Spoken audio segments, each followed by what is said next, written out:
9. Wedawati jadi gadis pertapa. Setelah lama tidak mengajar dan mewejang di pertapaan Wisamuka, pada suatu hari berkatalah sang empu pada istrinya, "Hari ini aku akan turun ke pertapaan." Segera istrinya menyediakan jubah sang empu. Selain jubah juga terompa dan selendang penutup leher. Setelah selesai berpakaian, berangkatlah Empu Baradah. Di sepanjang jalan ia mendapat penghormatan dari orang-orang yang lewat. Hari masih pagi waktu itu. Matahari masih tertutup oleh pohon-pohonan. Kambing-kambing belum lagi digembalakan. Sapi dan kerbau baru dibawanya ke kali untuk dimandikan. Embun masih tebal di udara, dan rumput di tanah masih basah kuyup. Empu Baradah berjalan bergegas. Ia selalu berjalan bergegas. Sekalipun sudah tua, ia masih kuat. Karena selain banyak mempelajari kitab, ia banyak berolahraga dan kerja berat mengolah ladangnya. Setelah sampai di pertapaan, segera sang empu membakar kedupaan. Asap dupa mengalun ke atas. Di depannya duduk muridnya berjajar-jajar. Semua menundukkan kepala. Semua hormat belaka pada gurunya. Semua kasih padanya. Sang empu orang pandai. Sang empu orang jujur. Sang empu orang berbudi. Berjam-jam sang empu mengajar.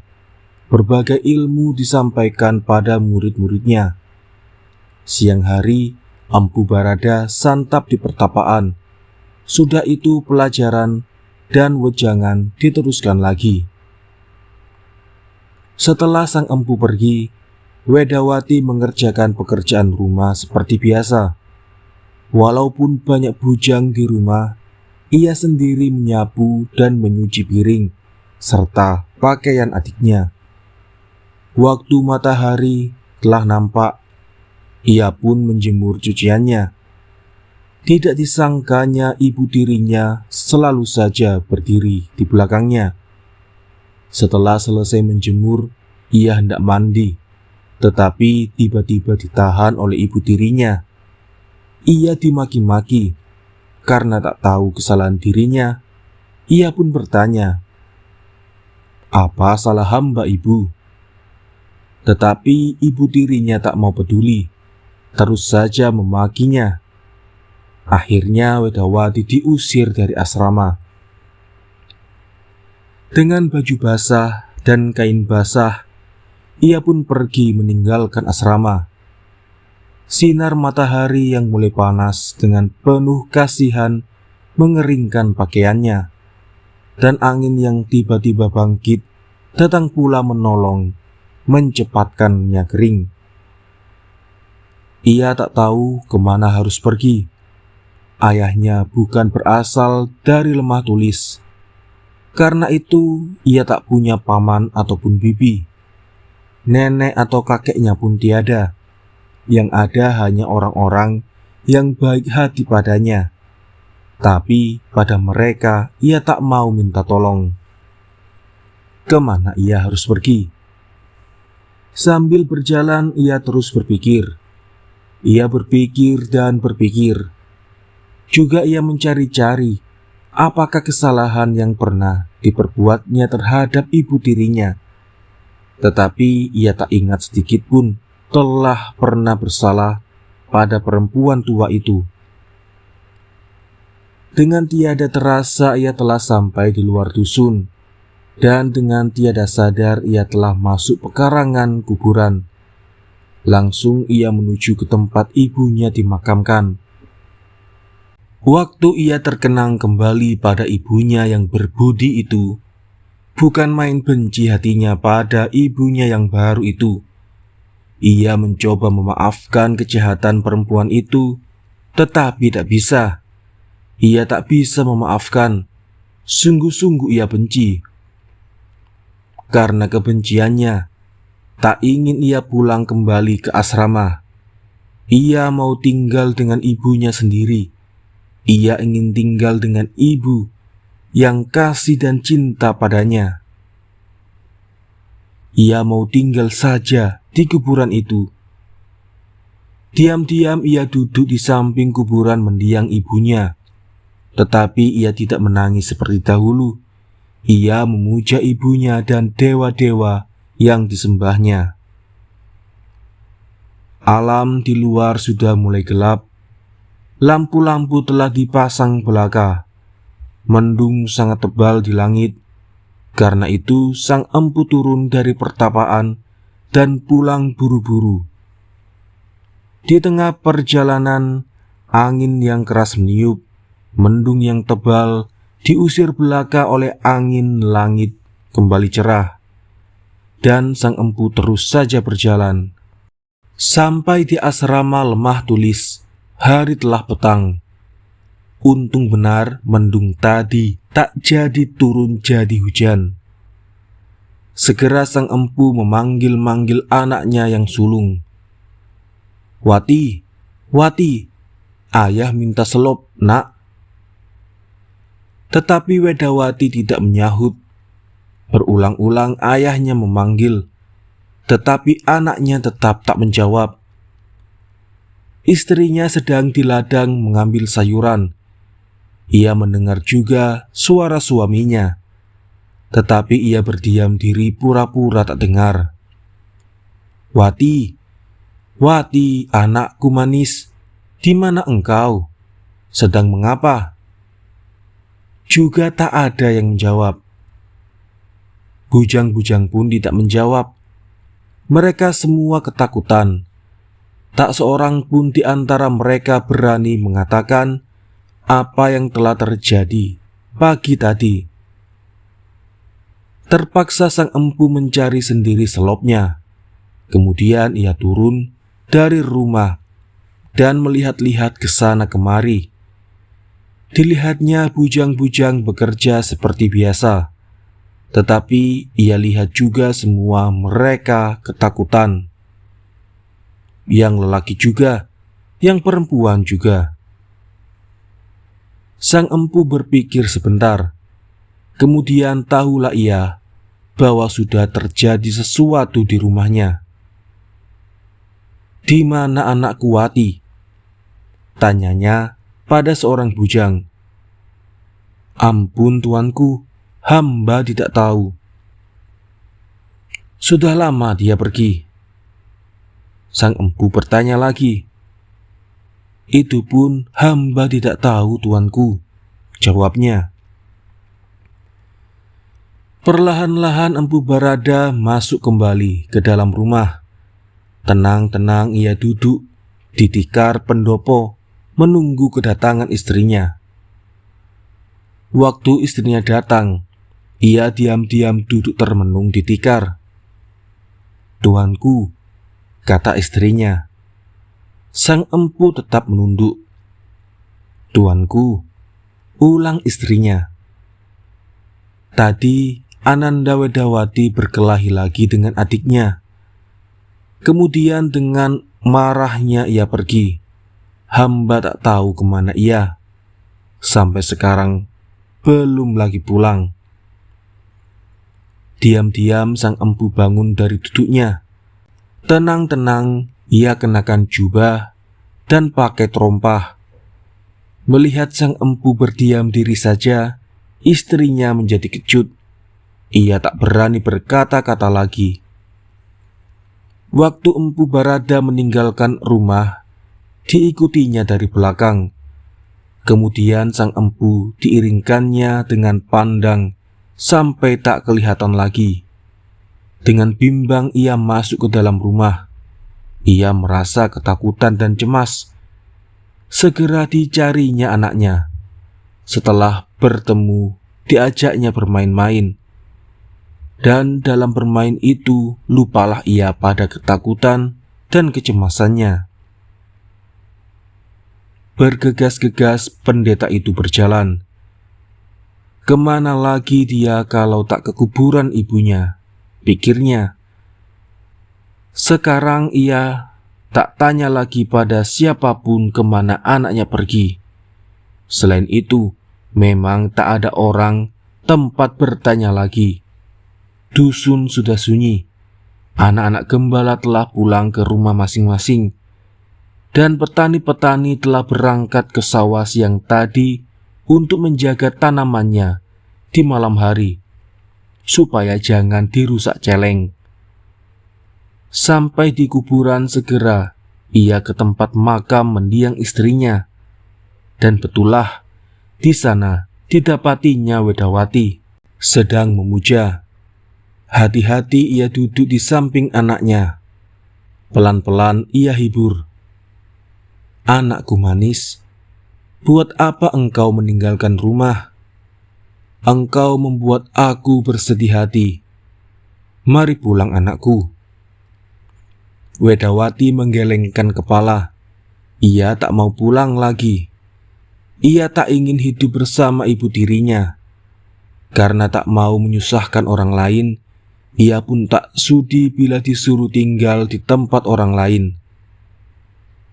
Lama Empu Barada mengambil hati anaknya, tapi Wedawati tak mau mengubah pendiriannya. Lama juga ayah itu mengusap-usap rambut dan bahu anaknya. Wedawati tetap tidak peduli.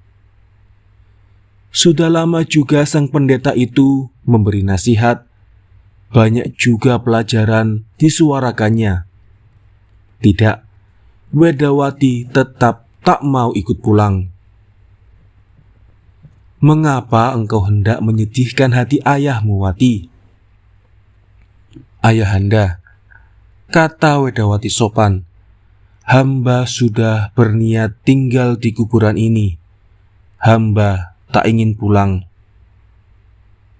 "Kalau engkau tinggal di sini, anakku, angin, hujan, panas, dan dingin udara itu akan membuat engkau tidak sehat." Ayahnya menasihati lagi. "Biarlah hamba sakit, ayahanda. Biarlah hamba sakit," jawab Wedawati. "Mengapa engkau hendak menyedihkan hatiku, Wati?" tanya sang pendeta. "Bukanlah maksud hamba menyedihkan ayah," kata Wedawati pula. "Kalau hujan turun dan udara dingin, biarlah hamba sakit, biarlah hamba lenyap. Kalau hamba lenyap dari muka bumi, tak adalah yang dengki terhadap diri hamba yang hina ini." "Siapa yang dengki padamu, anakku?" tanya sang empu. Wedawati tak menjawab. "Engkau berkelahi dengan ibumu, Wati?" tanya sang empu lagi. Wedawati tetap tak mau menjawab. "Semua orang kasih dan sayang padamu, anakku. Marilah pulang." Gadis itu tak mau juga pulang. Sekarang malam telah datang. Karena Wedawati tak juga sudi pulang, terpaksa sang pendeta menunggui anaknya di kuburan. Ia memuja pada dewanya agar diubahnya niat anaknya itu. Tetapi pemujaannya tidak bermanfaat sama sekali. Wedawati tetap pada niatnya. Di waktu fajar menyingsing, dengan bergegas sang pendeta pulang ke dusun. Di sana ia memanggil penduduk laki-laki yang telah dewasa supaya berkumpul. Mereka itu murid-muridnya juga. "Anakku semua," ujar sang pendeta, "karena anakku Wedawati tak mau pulang dari kuburan, aku minta agar engkau semua dengan rela hati sudi mendirikan rumah di pekarangan kuburan untuk anakku." Orang-orang mengatakan sudi dengan patuhnya. Mereka semua ingin turut membantu mendirikan rumah itu. Pada hari itu juga ramailah orang mengangkat di tiang dan papan serta batu-batu ke kuburan. Wedawati tak juga berkisar di samping kuburan ibunya. Ia tetap tenang melihat orang banyak membuat rumah di pekarangan kuburan itu. Kadang-kadang saja ia memandang mereka dari tempat duduknya. Gadis itu tetap sehat. Hawa dingin semalam dan embun sepagi tak kuasa membuat dirinya sakit. Tanah basah di bawahnya pun tak mengurangi kesehatannya.